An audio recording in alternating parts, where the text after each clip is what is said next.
Namaste students, my name is Dr. Neeraj Dholia, Faculty of Agriculture and Veterinary Science, Jayoti Vidyapeeth, Women's University, Jaipur. So today we are going to discuss a practical session, that is the hemoglobin estimation, and this belongs to the subject Medical Biotechnology Lab. So first of all, we will discuss that what is the hemoglobin method. Okay, so the hemoglobin, it is a pigment, red color pigment that is present in our RBCs. It have the ions, so and a globin protein. So as for the presence of the iron, it have the redness in their color. So the hemoglobin in the RBCs, its main function is to carry the oxygen or the CO2, and it is very helpful in the gaseous exchange from the blood to the lungs.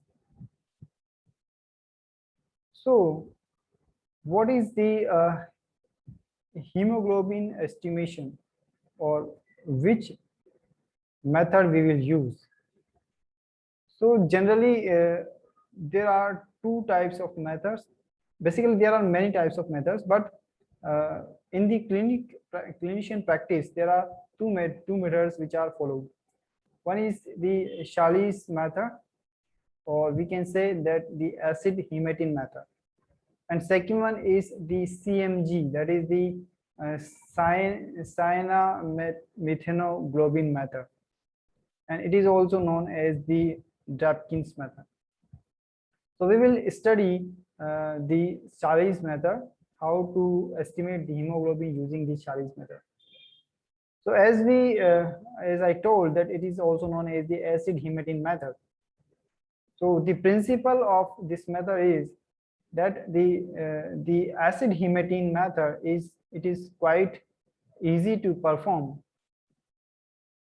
First, we add the blood with in the 1/10 normal of HCl. Okay, so the hemoglobin which is present in the RBCs is converted to the hematine, and it represents the dark brown color. As we see this, it will be shown as the dark brown in color. So the color of the hematine is corresponds to the hemoglobin which is present in the blood. Okay, so we have a standard, or we have a reference of the with the Charles apparatus, and we compare the color with that standard, and we report that yes, this is the amount of the hemoglobin in the reagent. So in the material method, we need some reagents, we need some apparatus. So 1/10 normal of HCl it is required. We need this Charles apparatus, which have various things like the pipette. It have the pipette of the range of 0.02 ml to or the 20 microliter capacity. Then the graduated hemoglobin tube is there, a glass rod is there for hemoglobin tube, and the Charles comparator box with the brown glass standard. And we can also need the distilled water.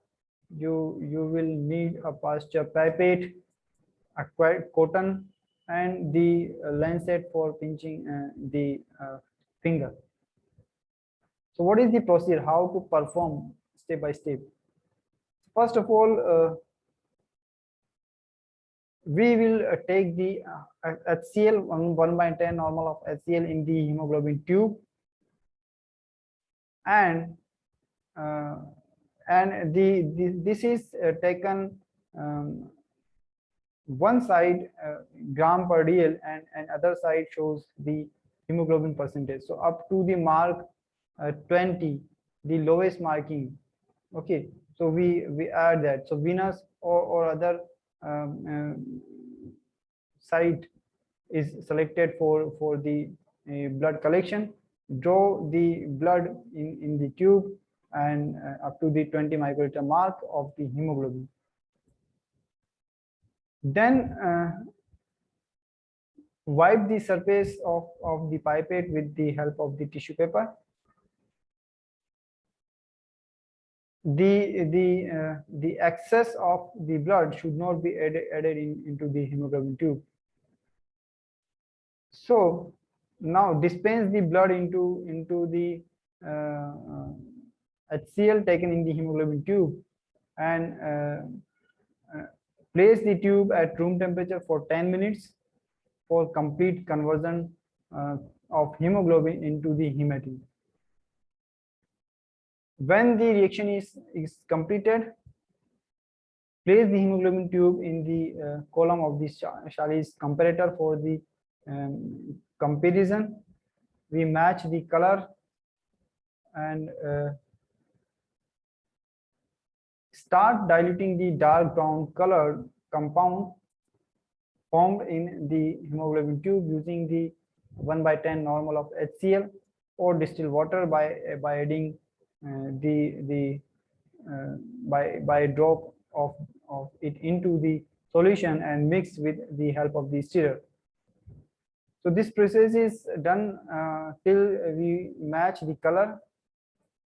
Once the color is matched with the standard brown glass, then lift the stirrer up and note down the reading in the Charlie's hemoglobin tube by taking the lower meniscus is considered in consideration.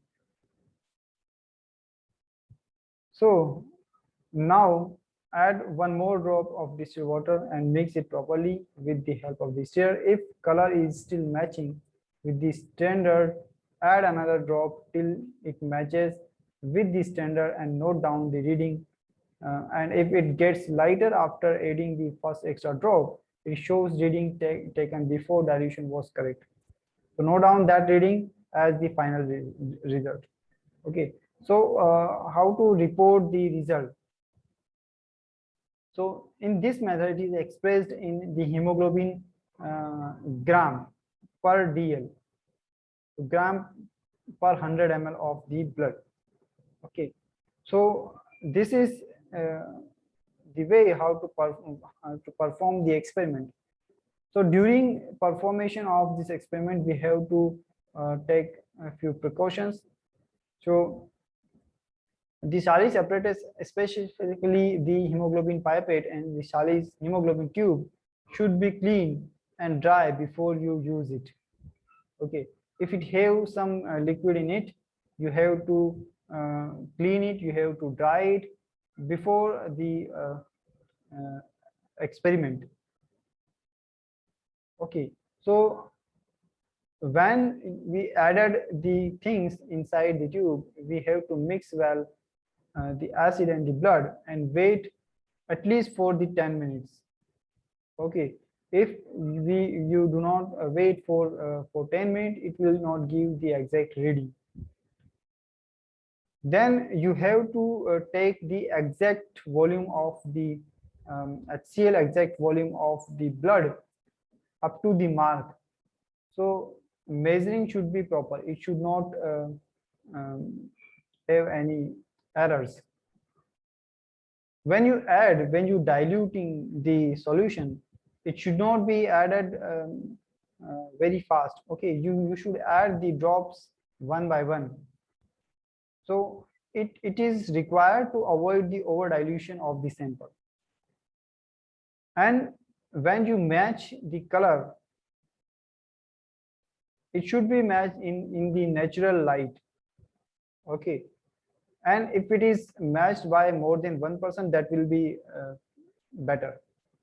Okay, when blood sample and the 1/10 normal HCl acid should be taken in an accurate and precise amount in the hemoglobin tube.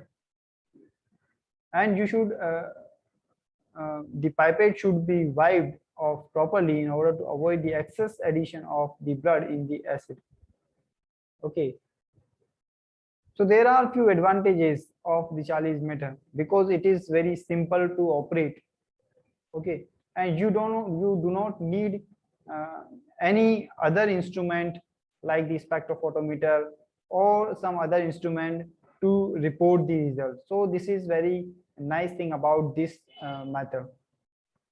Then it have some disadvantages also because the visual intensity may be different for different individuals. Okay, so it is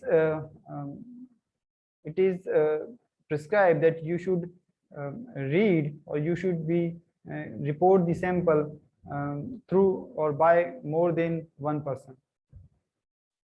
So this method estimates only the oxyhemoglobin. So carboxyhemoglobin and methemoglobin cannot be estimated using this method.